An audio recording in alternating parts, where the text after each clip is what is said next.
사울왕의 추격을 피하여 도망쳐야만 했던 다윗의 광야 유랑 생활이 대략적으로 한 12년 정도가 된다라고 여겨지고 있습니다. 사울왕의 둘째 딸인 미갈과 결혼한 직후에 자신의 집에서 사울의 군사를 피해서 다윗은 사무엘 선지자가 살았던 라마로 피신하게 되지요. 그리고 요나단을 만나서 사울왕이 자신을 진정코 죽이기로 마음을 정했다는 것을 확인하게 됩니다. 그래서 더 이상 다윗은 집으로 돌아갈 수 없었고 정해진 목적지가 없이 정처 없이 사울의 추격을 피해서 도망의 세월을 보내야만 했습니다. 오늘 본문은 이 12년간 지속된 도망자로서 광야 유랑을 시작하는 다윗의 모습이 기록되어 있습니다. 그리고 이제까지와는 다른 다윗의 모습이 또한 기록되기 시작합니다. 겸손하고 순종적이었고 그래서 하나님을 의지하던 믿음의 다윗의 모습 대신에 다가오는 죽음의 그림자 앞에서 어찌할 줄을 몰라 그래서 방황하는 그 연약한 심령을 가진 다윗의 모습이 기록되기 시작합니다. 누구나 다 위기를 만나면 당황하기 마련이지요. 혼돈 가운데서 실수를 반복하기 마련입니다.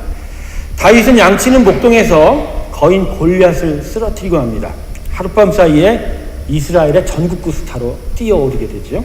그리고 거듭되는 블레셋과의 전투에서 연이어 승리를 정치하게 되면서 이러한 칭송을 받는 자가 됩니다. 사울은 천천히요, 다윗은 만만이라.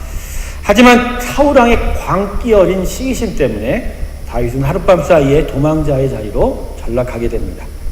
나이 기껏해야 20대 초반밖에 안 됐던 그 다윗이 그것도 아주 짧은 시간 속에서 하늘 높이 솟구쳤다가 인생의 밑바닥, 땅바닥으로 내려 던져지는 그런 인생의 부침을 경험하게 된 것입니다.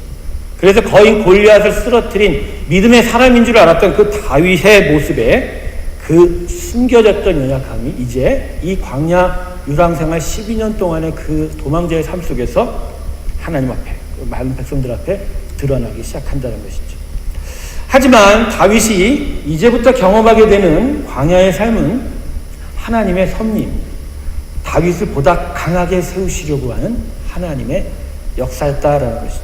하나님께서 택하신 이스라엘 백성 위에 또 하나님이 택하여 세워진 왕으로서 사울과는 다른 다윗이 되기 위해서 하나님께서 시작하신 연단의 시간, 훈련의 시간이 바로 이 다윗이 경험했던 광야 유랑 12년의 시간이었다는 것이죠.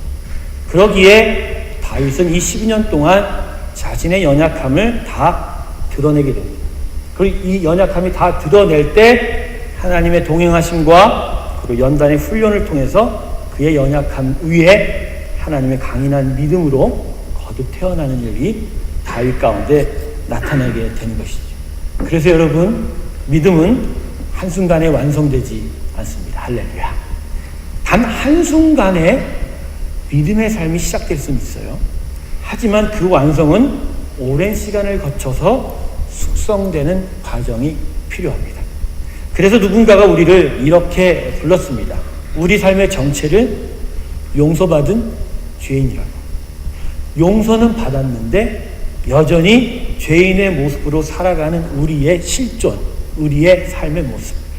시작은 되었지만 아직도 미완성인 우리 믿음의 삶을 전 용서받은 죄인이라는 이 말 한마디가 아주 분명하게 설명해 준다고 생각합니다. 그래서 믿음의 삶은 연단과 훈련이 반드시 필요합니다. 또한 그러기에 우리의 삶에는 이 연단과 훈련으로 인해서 영적 긴장을 항상 가져가게 된다는 것이죠. 내가 구원받은 하나님의 자녀라는 확신은 우리에게 영적 자신감을 줍니다. 내 상황이 어떻든 내 조건이 어떻든 나는 하나님의 사람이야. 하나님의 복을 주신 자야. 하나님의 복된 자라라는 것. 이것이 나의 모든 삶 속에서 자신감을 주지요. 하지만 그 영적 자신감이 방종이 될 수는 없습니다. 시작이 되었기에 끝까지 이를 이끄실 것이라는 하나님의 약속을 믿을 때 거기서 자신감을 가져야지. 즉 하나님으로 말미암아 자신감이 와야지. 용서받았으니까 충분하네. 그래서 이제부터 나로부터 선한 것이 나올 수 있다라고 이렇게 스스로를 세우는 자신감은 그 자체로 교만입니다. 그 자체로 하나님의 자신감이 아닌 하나님을 기뻐하지 않는 교만이 된다는 것이죠. 이 얘기는 우리에게 영적 긴장이 반드시 필요하다는 것이죠. 하나님의 은혜로 용서받았지만 여전히 죄의 모습이 남아있는 우리의 삶, 우리의 영혼을 위해서 더욱더 하나님을 찾고 또 추구하는 일이, 그래서 항상 긴장하여 하나님을 바라보는 일이 우리에게 필요하다는 것을 가르쳐 주는 것입니다. 그런 점에서 오늘 본문에서 다윗을 통해서 우리가 배울 것이 하나가 있습니다. 그것은 위기를 만날 때, 어려움을 당할 때 다윗의 시선이 어디로 향하여 있었는가인 것이죠. 다윗의 광야 유랑 생활은 그의 집에서부터 시작됩니다. 집에서 사울의 둘째 딸 아내 미갈과 결혼하여 잠을 자고 있던 때에 사울의 군사들이 야밤에 다윗을 죽이러 습격하게 됩니다. 다행히 미갈의 지혜로 창문 틀로 간신히 도망을 하게 되죠. 그래서 사울의 군사를 따돌릴 수 있게 됩니다. 그러고 나서 다윗이 어디로 갑니까? 곧장 라마에 있는 자신에게 기름 부었던 선지자인 사무엘에게로 피신하게 됩니다. 그런데 여러분, 다윗이 창문을 통해서 탈출하였다는 것은 그가 맞이했던 그 상황이 매우 긴박했다는 것을 알려주게 됩니다. 그런데 그 긴박한 야밤, 그 상황 속에서 다윗이 찾아서 갔던 사무엘 선지자의 고향인 라마는 예루살렘에서 서북쪽으로 무려 32km나 떨어진 아주 먼 곳이었다는 것입니다. 성인 남자가 아무리 빨리 걸어도 7시간에서 8시간은 걸어야 될 곳이 바로 이 32km 거리인 것이죠. 그런데 그 긴박한 상황 속에서 다윗이 어떻게 그 먼 곳까지 거기로 갈 수 있었냐라는 것입니다. 이유가 두 가지일 거예요. 두 가지. 첫 번째는 다윗이 꽤나 침착한 사람이었다는 것이죠. 웬만한 위기 가운데서도 이렇게 요동치지 않고, 그렇죠? 당황하지 않는 자였거나, 아니면 일상의 삶 속에서 다윗에게 익숙해진 방식이 위기에서 그냥 그대로 드러났다라는 것이죠. 저는 후자가 더 많은 작용을 했다고 봅니다. 다윗이 침착하게 위기에 대처한 그의 성품도 분명히 있었겠지만, 평소에 다윗이 위기를 만날 때마다 그가 대처하고 배웠던 방식이 이 긴박한 상황 속에서도 그대로 드러난 것이죠.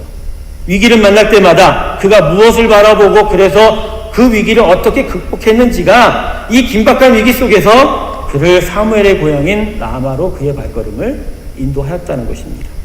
다윗은 일상의 삶에서 항상 하나님을 추구하고 찾았던 자였습니다. 그래서 하나님으로부터 모든 상황에 있어서 이러한 길을 가야 될 것이고 이러한 길을 가야만 된다라는 그 헤쳐갈 길을 아는 일이 몸의 습관으로 밴 자가 바로 다윗이었습니다.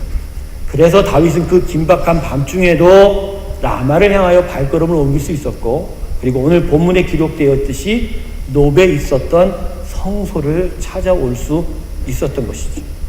하나님을 향하여 항상 그의 시선이 고정되어 있었기 때문에, 항상 하나님을 바라보는 그의 일상의 삶의 습관으로 되어 왔었기 때문에, 아무리 어려운 위기가 오고 긴박한 상황이 와도 선지자를 찾고 성소를 찾아서 움직일 수가 있었던 것입니다. 사랑하는 성도 여러분, 위기의 순간에 우리를 하나님께로 인도하는 것은 우리의 영적 습관에 달려 있습니다. 할렐루야. 사람은 아는 것으로 움직이지 않아요. 사람은 익숙해진 습관으로 움직이게 되는 것입니다. 따라서 일상의 삶 속에서 좋은 영적 습관이 배어 있지 않으면, 그것이 내 삶에 배어있는 그런 습관이 되어 있지 않으면 위기의 순간에 하나님 찾기란 너무나 어려운 일입니다. 누군가는 이렇게 얘기하기도 합니다. 난리가 나보고 세상 말로 똥줄이 타면 그때 가면 하나님 찾고 기도하게 됩니다 라고 그러지요. 안 그래요. 절대로 안 그래요. 절대로 그렇지 않습니다. 일상의 삶에서 익숙해진 방식이 위기의 순간에 우리를 장악하지 절대로 그렇지 않다는 거예요. 평소에 기도한 자가 어려움 만나면 더 기도합니다. 믿습니까, 여러분? 평소에 말씀 찾는 자가 위기의 때에 더 말씀 속으로 들어가게 된다는 것이죠. 여러분, 할렐루야라는 이 단어, 아멘이라는 이 단어가 쉽게 나오는 분이 있고 쉽게 나오지 않는 분이 있죠. 물론 내향적이고 외향적인 성품도 따로 있지만 그런 단어들이 쉽게 나올 수 있다라는 거, 이거 쉽게 되는 게 아니라는 것이죠. 제가 언제부터 할렐루야를 함께 했어요? 저는 5분마다 할렐루야 하는 것 같아요. 할렐루야. 할렐루야. 여러분, 주여라는 탄식이 쉽게 나오는 겁니까? 안 그래요. 일생의 삶에서 모든 일 가운데 주님을 생각할 때 주여가 나와요. 아버지라는 단어. 물건 떨어질 때 엄마라고 단어, 여전히 물건을 떨어뜨릴 때 엄마야 이라는 분은 아직도 믿음이 자리 잡은 분이 아닐지도 몰라요. 물건을 떨어뜨릴 때도 남자든 여자 성도든 아버지 그러시는 거죠. 아버지. 그게 다 그냥 나오는 게 아니라는 거예요. 마음의 초점, 시선이 어디로 있는가에 따라서 그렇게 나오게 된다는 것이죠. 노출이라는 문제가 이런 거 아닙니까? 노출. 하나님의 인도하심, 그 하나님의 은혜 앞에 내 자신을 얼마만큼 많이 노출시키는가에 따라서 그 은혜가 나의 삶을 지배하거나 장악해 나아가게 된다라는 것이죠. 그렇기 때문에 하나님의 은혜를 경험하는 자리, 예배, 기도하는 곳, 말씀을 읽고 순으로 모이고 성도의 귀한 복음의 교제에 합당한 그런 복음의 교제에 자꾸만 나오면 나올수록 왠지 모르게 그냥 나의 삶이 그렇게 하나님의 은혜 가운데로 이렇게 인도함을 받게 되는 것이죠. 그러기에 누구처럼 모이기를 패하지 말라라고 사도 바울이 가르쳐줍니다. 할렐루야. 그런 거예요. 은혜에 노출된, 하나님 은혜 앞에 서는 그런 일상의 삶의 힘들이 참으로 중요하다라고 가르쳐주는 것입니다. 그래서 여러분, 기도하고 말씀 읽고 묵상하는 일은 예수 믿는 사람이 지켜야만 되는 당연한 규칙이나 그런 의무 아닙니다. 기도와 말씀을 일상의 삶에서 가까이 하는 것은 거듭되는 인생의 부침과 파도 속에서 하나님께 시선을 고정하게 되는 그 일이 내 몸에 익숙하게 가는 훈련이자 축복의 시간이 된다라는 거예요. 말씀 읽어야 돼. 예수 믿었으니까 말씀 읽어야 돼. 기도한다는 그런 식으로 하나님께서 우리에게 말씀과 기도를 주신 게 아니에요. 일상의 삶 속에서 그 기도와 말씀을 통해서 하나님을 향하여 시선을 고정시키는 일들이 우리 가운데 이거지도록 나의 것이 되도록 만들어가는 것입니다. 그게 로마서 1장 17절의 말씀이 분명히 맞아요. 하나님의 의가 나타나니 믿음에서 믿음에 이르게 한다. 하나님이 은혜로 믿음을 주셨지만 그 믿음이 내 믿음이 내가 진정한 나의 고백이 되기 위해서 하나님의 역사하심이 우리 가운데서 우리를 훈련하는 길로 이끌어 가신다는 것입니다. 바람이 불고 파도가 거세어질 때 누구나 다 그 바람과 파도에 휩쓸려서 방향을 분간할 수가 없어요. 거센 바람 앞에서는 도대체 동서남북의 위치를 분별하지 못한다는 것이죠.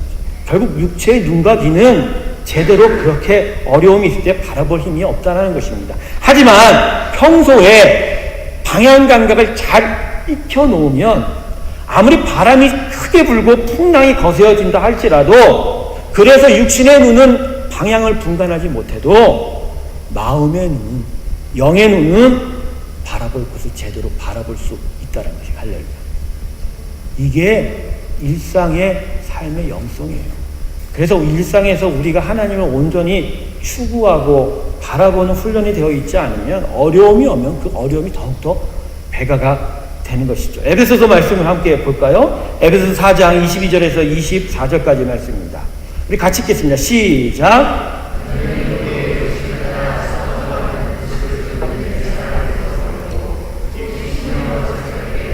하나님을 따라 의와 진리의 거룩함으로 지으심을 받은 새 사람을 입으라. 22절을 보세요. 구습을 쫓는 옛사람을 벗어버리고, 이 본문에서는 옷을 입는다로 습관, 어떤 새로운 삶의 방식들을 얘기하는데 구습을 버리라고 얘기합니다. 23절에는 심령으로 새롭게 되어 하나님의 은혜가 내 안에 새롭게 됨으로 말미암아 24절에 거룩함으로 지으신 무엇을 입어라? 새 사람을 입으라 라는 것이죠. 결국 단 한순간에 믿음이 완성되는 것이 아니라 옛 습관이 버려지고 새로운 삶의 방식들이 내 삶에 마치 옷을 입은 것처럼, 그래서 그 옷이 편해지도록 계속 익숙해지는 일들을 통해서 믿음의 삶이 완성된다는 것을 가르쳐주고 있는 것입니다. 시편 1편 1절과 2절의 말씀을 보세요. 복 있는 사람은 악인에게 죄인의 길에 오만한 자리에 앉지도 않고 쫓지도 않습니다. 그렇게 하기 위해서는 오직 여호와의 말씀을 어떻게 해야 된다고요? 즐거워해야 되는데 그 방식이 뭐라고요? 주야로 묵상하는. 평소에 말씀을 가까이 하고 그 말씀이 내 삶 속에 가장 가까운 곳에 있을 때 그것이 나에게 힘이 돼요. 그게 나에게 정말 참된 즐거움이 된다는 거예요. 기쁨이 된다는 거예요. 그럴 때 거기서 복 있는 자의 삶이 나타나게 되는 것이죠. 할렐루야. 그냥 하나님 은혜 주셨습니다. 내가 예수 믿었습니다. 그 순간 하나님은 우리를 복 있는 자로 정의하지만 진짜로 복 있는 자의 삶의 모습이 나타나기 위해서는 우리 삶에 뭐가 있어야 된다고요? 일상의 훈련과 연단. 그 일상 속에서 하나님을 찾는 일들이 있어야 된다는 것입니다. 여러분 기억하세요. 하나님 보시기에요. 정말로 기뻐하는 자는 먼저 무엇보다도 하나님 말씀을 읽는 자예요. 하나님을 쫓고 예배하고 기도하는 자리에 나온 성도를 이뻐하십니다. 할렐루야. 정말 그분이 생각해 보세요. 부모님들. 아이가 밥을 안 먹거나 말 안 들 때가 부모님이 참 어렵지 않아요? 마음이. 암만 공부를 잘하면 뭐예요? 집에서 집밥 안 먹고. 그죠? 내 말 잘 안 들어주면 그거가 불효자지. 안 그래요, 여러분?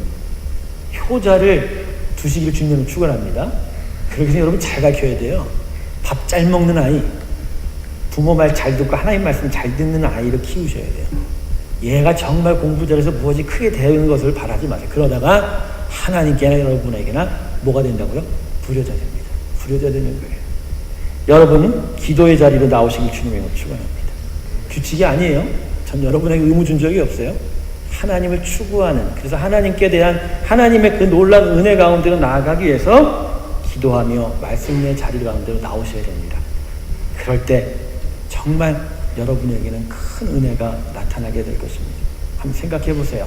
언제 어느 순간에 내 인생에 파도가 급하게 닥칠지, 언제 풍랑이 거세게 일지, 쓰나미가 몰아칠지 자신이 있으십니까? 그때를 위해서라도 일상의 삶 속에서 여러분의 영성이 여러분의 마음 가운데 차곡차곡 쌓아져 올려가기를 주님의 이름으로 축원합니다. 이 다음으로 좀 더 배워야 될 것이 있는데, 오늘 오늘 본문이 우리에게 가르칠 두 번째 가르침은 영적 습관과 더불어서 한번 생각해 볼 이야기입니다. 이제까지 말씀드렸지만 오늘 본문은 우리에게 좋은 영적 습관이 있어야 된다는 것을 분명하게 가르쳐 주고 있습니다. 하지만 아무리 좋은 영적 습관이 자리를 잡고 있어도 그 습관을 통하여 얻어왔던 신앙의 본질적 유익이 위기의 순간에 되살아나지 않으면 아무리 좋은 습관이 있다 한들 그것은 소용이 없다라는 것을 오늘 본문이 가르쳐주고 있습니다. 다윗은 여느 때나 똑같이 하나님에 대해서 시선이 고정돼서 사무엘 선지자의 집을 찾았고, 그리고 그것을 나와서 노베에 있는 성소를 찾아왔습니다. 여기까지는 좋았는데 그가 성소에 찾아와서 그가 그 성소에서 행했던 일들이 하나님을 온전히 쫓은, 그가 일상의 삶에서 하나님을 경험하고 또 하나님을 바라봤던 그 일이 아니었다라는 거예요. 그래서 오늘 본문에는 다윗의 세 가지의 실수가 기록이 되어 있어요. 첫 번째 실수는 본문 2절에 기록되어 있습니다. 우리 같이 읽겠습니다. 시작. 다윗이 제사장 아히멜렉에게 이르되 왕이 내게 이를 명하고 이르시기를 내가 너를 보내는 바와 내게 명한 바의 일이 아무 것이라도 사람에게 알게 하지 말라 하시기로 내가 나의 소년들을 여차여차한 곳으로 약정하였나이다. 불쑥 다윗이 초췌한 모습으로 아히멜렉 앞에 등장하게 됩니다. 아히멜렉이 알았던 다윗은 군대 장관이었기에 항상 여러 명의 부하들을 거느리고 다녔던 사람이에요. 근데 초췌한 모습으로 혼자서 딱 아히멜렉에게 찾아왔을 때 아히멜렉은 이미 눈치를 차렸어요. 이가 다윗의 추격을 피해서 지금 이 성소를 향하여 찾아왔구나. 그러기에 본문은 떨며 다윗을 영접했다고 1절에서 말씀하고 있습니다. 그래서 아히멜렉이 다윗에게 물어보는 거죠. 어쩐 일이냐? 왜 이렇게 혼자 왔냐? 그런데 다윗이 오늘 2절에서 뭐라고 얘기하죠? 2절에서 하는 얘기를 딱 세 자로 줄이면 007이라는 것입니다. 사울왕이 나를 비밀 미션을 주어서 그 누구도 나의 미션을 알면 안 되기에 나는 지금 007입니다. 나는 지금 스파이입니다. 그러기에 당신은 나의 일에 대해서 신경 쓰지 마십시오 라고 말한 거죠. 거짓말한 거지. 어쩌면 아히멜렉도 믿지 못한 거죠. 자기가 어디로 가든지 그 일거수일투족이 다 사울에게 보고가 되면 점점 더 사울의 추격이 조여져 오고 결국 자기가 위험에 빠질 수 있다라고 걱정했는지도 모릅니다. 그렇지만 오늘 다윗의 이 모습은 잘못된 것입니다. 거짓말이 잘못됐다는 것이 아니라 거짓말을 넘어서 그의 마음의 중심에 지금 잘못된 것이 자리 잡고 있다는 것입니다. 여러분 성소에 왔을 때 그 무엇보다도 그 성소를 지켰던 제사장을 만나게 됐을 때 하나의 성도로서의, 이스라엘 백성으로서의 다윗이 취해야 될 행동은 무엇이었겠습니까? 먼저 하나님께 예배하는 일이 첫 번째겠죠. 두 번째는 다윗은 제사장에게 축복을 간구해야만 했다라는 것이죠. 제사장이여, 내가 지금 이렇게 어려운 사정이 있는데 하나님의 축복을 위하여 나를 위해서 기도해 주십시오. 제사를 드려 주십시오. 이것이 먼저이지 않았을까요? 근데 지금 다윗은 자신의 사정을 숨기기에 바빴다라는 거예요. 이것은 다윗이 청소를 찾는 영적 습관은 가지고 있었으나 이 순간에는 너무나 긴박하기에, 너무나 어려웠기에 그랬는지 모르지만 하나님을 찾는 본질적인 이유가 이 성소에 나타났던 다윗의 모습에 나타나지 못했다라는 거예요. 다윗에게 이런 일이 나타난 이유는 그가 하나님의 인도하심을 잊어버린 거예요. 잊었기 때문이에요. 그래서 다윗의 거짓말은 단순히 상황을 모면하려고 하는 그런 거짓말을 뛰어넘어서 항상 하나님께서 나를 보호하시고 인도하신다라는 지식이 무신데 불신앙이었다라는 것입니다. 여러분, 우리가 항상 맞이하게 되는, 항상 만나게 되는 위기와 시련 속에서 자주 실수하게 되는 모습이 무엇인가? 언제나 우리는 망각하지 않습니까? 그 위기와 어려움을 만날 때마다 첫 번째 우리에게 나타나는 잘못된 영적, 본질적인 모습은 실수가 뭡니까? 하나님이 나를 인도하고 계셔. 하나님이 여기까지 나를 인도하고 있다라는 그 지식이 망각된다라는, 너무나 큰 위험과 두려움이 나타나기에 그 망각으로 우리를 몰아넣는다는 것이죠. 그리고 그렇게 망각이 되기 시작하면 하나님이 믿겨지지가 않는 거예요. 그럴 때 상황에 따라서 내 말이 바뀌어지게 된다는 것이죠. 여러분, 하나님이 우리 안에 참된 능력과 지식의 힘으로 존재하지 않으시면 인간은 결국 자신의 말로 살아가게 되어 있습니다. 인간은 결국 하나님의 말씀이 아니면 결국 세상의 영향력이나 자신의 말을 붙들고 살 수밖에 없다는 거예요. 여러분, 한번 생각해 보세요. 사람의 말에 능력이 있습니까? 없어요. 오히려 성경은 사람의 말을 경계하라고, 그 입술과 혀를 경계하라고 수십 번, 수백 번, 수천 번을 우리에게 가르쳐주고 있지 않습니까? 우리 삶에 정작 나타내야 될 것은 하나님의 말씀이지 사람의 말이 아니라는 거예요. 오늘 다윗이 이 성소에 나와서 거짓말했다는 것은 지금 그가 무엇을 의지하고 있는 거예요? 하나님이 아니라 자기를 의지하는 거예요. 자기의 말을 의지하고 있다. 왜? 너무나 불안합니다. 너무나 긴박한 상황이기 때문에. 영적 습관은 잘 들어있어서 성소를 찾고 하나님을 찾고 선지자를 찾았지만, 그러나 거기서 정작 찾아야 될 것은 찾지 못한 채 방향을 잃어버린 다윗의 모습이 오늘 이 다윗의 거짓말 속에 숨겨져 있습니다. 두 번째 실수는 본문 3절에 기록되어 있습니다. 우리 같이 읽습니다. 시작. 무엇이든지 내 손에 주소서. 거짓말을 마친 이후에 제사장 아히멜렉에게 다윗이 당장 구한 것은 당장의 끼니를 메울 떡이었습니다. 여기에 오기 전에 다윗은 숲을 속에 3일 동안을 숨어 있었어요. 요나단이 사울 왕의 마음을 판단하고 정확하게 알려주기 위해서 그 숲을 속에 숨어서 기다렸던 것이죠. 그래서 사울 왕의 마음을 깨닫은 이후에 도망을 치어서 이 노베에 있는 성소를 찾아왔습니다. 예루살렘에서 노까지의 거리는 약 4km 내지 3km밖에 안 되는 아주 짧은 거리였어요. 사흘 동안을 밤을 먹지를 못하고 숨어 있었을지도 몰라요. 그래서 배가 매우 고팠을 것입니다. 그래서 다윗이 떡을 구한 것은 그냥 자연스러운 일일지도 모릅니다. 하지만 이 성소를 떠나기 전에 다윗이 이 성소에서 정작 구해야 할 것은 하나도 구하지 못한 채 떠납니다. 그렇다면 그런 점에서 보면 다윗이 지금 당장 제사장에게 떡을 구한 것은 그의 영적인 문제를 노출한 것이죠. 그냥 그가 배가 고팠기 때문에 먹을 것을 구해서 먹었다라면 하나님께서는 이 기사 속에서 이 다윗의 밥 먹는 이야기를 쓰지 않았다는 것이죠. 근데 왜 하필이면 다윗이 제사장에게 떡을 구하고 그 다윗이 먹을 수 없었던 진설병의 떡이 이 제사장을 통해서 다윗에게 긍휼함으로 베풀어졌는가? 왜 이 기사가 쓰여져 있냐면 결국 다윗이 성소에 와서 찾을 것은 이것이 아니라는 것을 우리에게 가르쳐주고 있는 것이죠. 이스라엘 백성에게 있어서 성소는 무엇입니까? 하나님이 임재하시는 곳이에요. 하나님이 함께 하시는 곳. 하나님의 권능과 인도하심과 보호하심의 증거로 성막과 성소를 주었지 않았습니까? 그렇다면 다윗이 이곳을 찾았던 이유는 그런 거 아닌가요? 그곳에 하나님이 계시기에, 그래서 내가 지금 어려운데, 그래서 그 하나님이 나를 어떻게 인도하실지를 물어보고 간구하며 그분의 축복을 구하러 이 성소를 찾아온 것이 아니었던가요? 그렇다면 지금 당장 배가 고팠지만 그가 먼저 구해야 될 것은 떡의 문제가 아니라 정말로 내가 영원토록 산 떡의 문제가 아닌가요? 생명을 주는 지혜를 구해야 하는 것이 다윗의 첫 번째 질문이 되어야 되는 것은 아닌가요?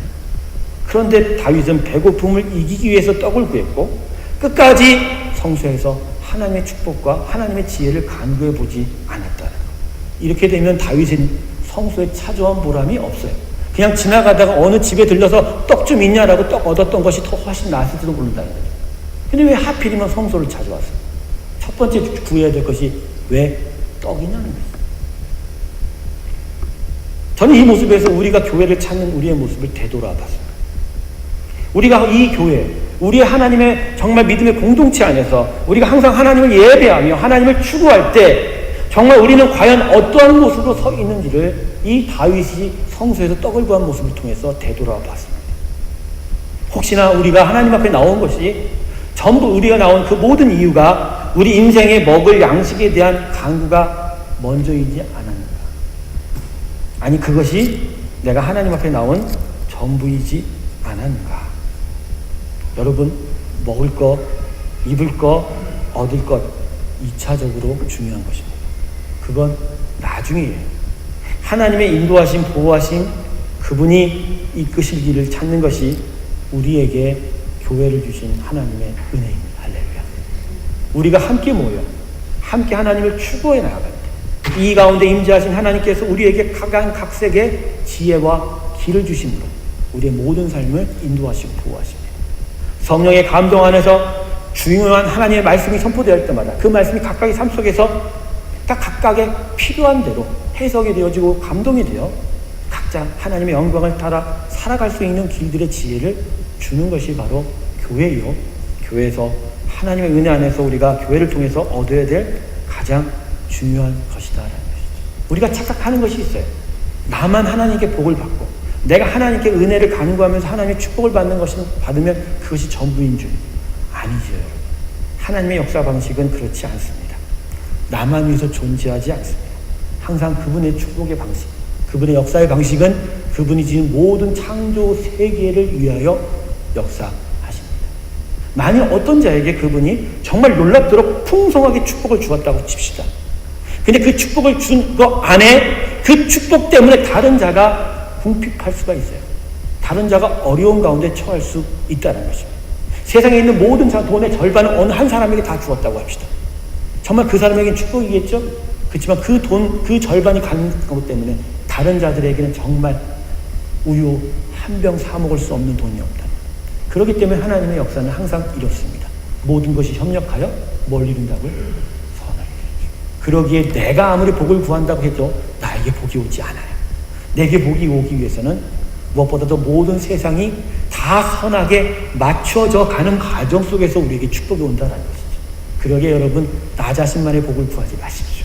복타령하다가 박타령에서 박 터지는 틈입니다. 이게 무슨 말인지 아세요? 복에서 점 하나 빼면 박이 돼요.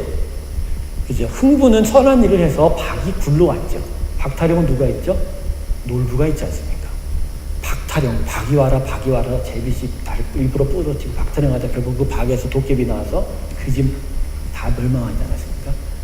그래서 제가 만든 말이에요. 복타령하다가 박타령하다 결국 쫄딱 망한다. 박 터진다라는 것이죠. 여러분, 여러분의 복을 구하지 마시고 하나님 나라의 전체의 축복을 구하십시오. 하나님의 온전한 세상의 복을 구하십시오. 거기서 하나님이 당신의 나라를 회복시키면서 우리도 그 회복 가운데서 온전하게 이끌어 가십니다. 할렐루야. 이게 우리가 정말로 주께 기도해야 돼요. 그래서 주기도문의 첫 번째 기도 내용이 하나님의 뜻이 이 땅에서 이루어져야 된다라고 기도를 시킨 것 아니겠습니까? 사랑하는 성도 여러분, 하나님의 교회 안에서 믿음 안에서 무엇을 먼저 구하라고요?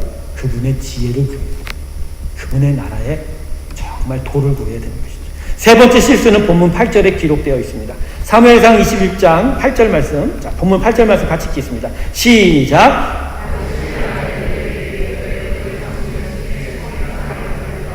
왕의 일이 급함으로 내가 내 칼과 병기를 가지지 못하였나이다. 사실은 진설병떡을 먹을 수가 없어요. 모세율법에 있어서는 제사장 외에는 그 떡을 먹을 수가 없었습니다. 하지만 다윗이 먹었죠. 아히멜렉이 긍휼을 베풀어서 가장 최소한의 정결 조건을 내세워서 다윗에게 떡을 준 것입니다. 그렇게 은혜를 받았다면 다윗이 좀 제정신을 차려야 되는데 절대로 먹을 수 없던 떡을 먹고 나서 이제 한다는 말이 뭐죠? 무기를 달라고 요청합니다. 사실 그렇게 떡을 먹고 나면 이제서 정신 차려서 제사장이여 내가 어디로 가야 하나이까? 나의 도망지는 어디입니까? 라고 묻던지 대신 기도를 해단지 그렇게 부탁을 해야 되는데 손에 쥘 무기를 구하고 있었다. 왜 다윗이 무기를 찾았을까요?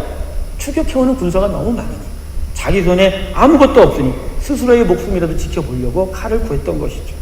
근데 아닙니다. 다윗은 이 순간에 또 잊은 거예요. 다윗이요, 자신의 목숨이 칼이 아니라 하나님의 능력에 의해서 하나님의 능력에 있었다는 것을 이미 다윗이 경험했다는 것을 스스로 잊었던 것이죠. 그의 목숨이 칼에 의하여 도움받지 아니하고 하나님의 능력에 의해서 붙들림 받았다는 것을 다윗이 잊었다는 것이죠.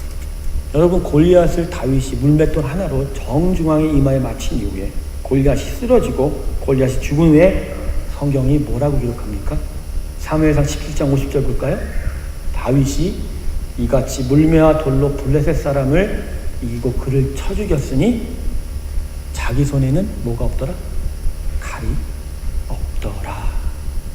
다윗이 위기가 극에 달하자 하나님의 능력이 아닌 자신의 힘을 의지하고자 칼을 구했던 것이죠. 물맷돌로 거인을 쓰러뜨렸던 다윗이 칼을 찾는다. 그건 자신의 삶에 하나님이 세워놓은 인생의 중심을 그가 지금 놓쳤다라는 거예요. 다윗이 중심을 잃은 것이죠. 중심을 잃었기 때문에 그 다음에 다윗이 미친 짓을 하게 됩니다. 그가 이 노베 성소를 떠나서 어디로 갑니까? 블레셋 땅으로 갑니다. 제정신이 아니지요. 몇 달 전만 해도 자신이 무참히 죽였던 사람들이 바로 블레셋 사람들이 아니었던가요? 근데 다윗이 거기 가서 자기의 목숨을 의탁하려고 했던 거예요. 저는 본문을 보면서 그랬어요. 무슨 북한군 기순하는 일인가? 다윗이 왜 여기로 가지? 결국 미친 척하고 도망쳐야 됐죠. 침을 질질 흘리면서 평생에 겪어보지 못할 수치를 당해야만 했습니다. 여러분, 하나님이 여러분 안에 세운 중심이 잊어지고 여러분 손에서 놓쳐지는 순간 우리는 언제나 이렇게 됩니다. 할렐루야. 그렇게 돼요. 하나님이 내 삶에 세운 삶의 방식을 놓치면 이렇게 되는 것은 시간 문제라는 것이죠. 다윗에게 믿음이란 일상에서 경험한 하나님과의 동행이에요. 양을 치면서 그 벌판에서 사자와 곰이 양을 노릴 때 그저 돌을 던졌던 다윗이었습니다. 하지만 그와 함께했던 하나님이 그 돌에 힘을 실어서 사자와 곰을 내쫓았던 것을 다윗이 경험했어요. 그래서 하나님의 도우심으로 사자와 곰을 내어 쫓았던 신앙의 체험이 다윗이 자신의 일상이라는 삶의 전쟁터에서 하나님이 사용하시는 위대한 승리의 무기가 되었다라는 것이, 그걸 분명하게 보여준 것이 다윗이 거인 골리앗을 칼이 아닌 뭘로 물리쳤다는 거죠. 물맷돌이 자신의 일상의 삶에서 하나님을 경험했던 것으로 이기게 되었다라는 것을 그 사건이 우리에게 가르쳐 주는 것입니다. 일상에서 전혀 사용하지 않았던 칼을, 그게 아니라 그가 일상의 삶에서 언제나 하나님을 경험했던 그 삶의 도구였던 물맷돌로 거인을 쓰러뜨릴 수 있다라는 것입니다. 그래서 다윗은 여호와께, 전쟁은 어디에 속했다고 얘기하죠? 여호와께 속했다라고 얘기합니다. 이것은 뭐예요? 나는 무기가 필요 없어. 다른 무기가 필요 없어. 대신에 내 삶 속에서 하나님이 나와 함께 하시고 나의 인생에서 승리하신 그것이 나에겐 가장 큰 무기야. 그것이 나의 가장 큰 능력이야. 그러기에 나에게는 칼도 창도 필요치 않다라고 이야기합니다. 그러기에 사무엘상 17장 57절에서 이렇게 얘기합니다. 다윗이 결국 칼이 없었기 때문에 물맷돌을 쓰게 쳤지만 골리앗의 모가지는 뭐로 땄죠? 골리앗의 칼로 땄어요. 세상은 우리보다 월등한 무기가 있다고 자랑을 합니다. 그리고 우리는 그 무기 앞에서 겁에 질리고 마음이 녹아서 그래서 그 무기를 소유하기를 마음에 품습니다. 그래서 명문학교를 나와야 되고 유명 기업의 커리어가 있어야 되고 더더욱 여러 가지 배경을 만들어야 되는지도 모릅니다. 하지만 여러분 기억하십시오. 세상은 그 무기로 멸망합니다. 왜냐하면 그러한 무기는 대부분의 경우에 있어서 그 무기를 소유한 자로 하여금 하나님을 신뢰하지도 못할 뿐만 아니라 하나님을 믿지 못하도록 하는 장애물에 불과하다는 것이죠. 그러기에 하나님은 그 무기 가진 자, 아니 그 무기 자체를 싫어하십니다. 그 무기를 박살내기를 원하신다는 것이죠. 그러므로 우리가 소유해야 될 무기는 칼이 아니라 하나님이 언제나 우리 삶 속에서 승리한다는 지식입니다. 하나님이 언제나 내 삶 속에서 승리하셨다라는 기억입니다. 하나님이 앞으로도 승리하실 것이라는 믿음인 것이죠. 그러기에 믿음의 승리는 단 한순간에 이루어지는 것이 아니라 계속되는 연단과 훈련의 과정 속에서 세워지는 것이지 단순간에 내 삶 속에서 내가 무엇을 한다고 나타나는 그런 일이 아니라는 것을 오늘 다윗의 일들이 우리에게 가르쳐주고 있습니다. 사랑하는 성도 여러분, 항상 여러분의 영의 시선을 하나님께로 고정하십시오. 그리고 언제나 먹을 떡에 관심을 두지 마시고 그분이 나에게 가르쳐 주실 길을 찾는 자 되기를 주님은 축원합니다. 그리고 여러분 손에 무엇인가를 쥐려고 하지 마시고 그분이 내 삶에 들어와서 대신 승리하도록 여러분의 인생을 그분께 드리십시오. 하나님이 그러한 자에게 놀라운 승리로 함께 할 것입니다. 생각해보니 이스라엘 백성의 승리, 하나님 백성의 승리는 대부분 이런 방식이었어요. 여리고의 승리가 어떻게 일어났습니까? 그저 이스라엘 백성이 여리고성을 발걸음으로 돌았을 뿐입니다. 기드온의 승리가 어떻게 일어났습니까? 횃불과 나팔 소리만 그 벌판에 울려 퍼졌습니다. 골리앗이 어떻게 죽었습니까? 다윗의 물맷돌만이 사용되었을 것입니다. 중요한 건 우리의 삶의 일상에서 우리가 하나님께 순종하고 그분께 내 일상을 드리는 헌신이 있을 때 그것을 통해서 하나님은 우리에게 놀라운 승리의 역사를 공급하신다는 것이죠. 그래서 우리의 일상의 순종과 헌신은 하나님의 위대한 승리가 만들어지고 있는 공장입니다. 할렐루야. 그러기에 여러분 하나님의 말씀 앞에 순종하십시오. 그리고 하나님께 여러분의 삶의 터전을 헌신하여 드리십시오. 거기서 놀라운 역사가 일어납니다. 물론 홍해가 갈라지기도 합니다. 요단강이 갈라지기도 합니다. 오병이어도 나타납니다. 하지만 대부분의 하나님의 승리는 또 다른 한편에서 순종과 헌신을 통하여 그 일상을 하나님과 동행했던 삶 속에서 하나님께서 만들어낸 승리였다는 것입니다. 그러기에 오늘 우리에게 위기의 순간에 찾아야 될 것에 대한 정답은 바로 일상에서의 하나님과의 동행인 것을 오늘 본문 우리에게 가르쳐줍니다. 마무리하겠습니다. 하나님과 동행하시기 주님을 축원합니다. 그분의 말씀에 순종하십시오. 여러분의 삶을 그분께 헌신하여 드리실 때 칼도 아니요 창도 아니요 여러분의 유명한 대학 졸업장도 아니요 여러분 인생의 커리어 그 모든 것이 아니요 그분만의 능력으로 여러분은 존귀해질 수 있을 것입니다. 이 귀한 일들이 여러분 가운데 있기를 주님의 이름으로 축원합니다. 여러분 이 찬송 여러분과 함께 부르면서 오늘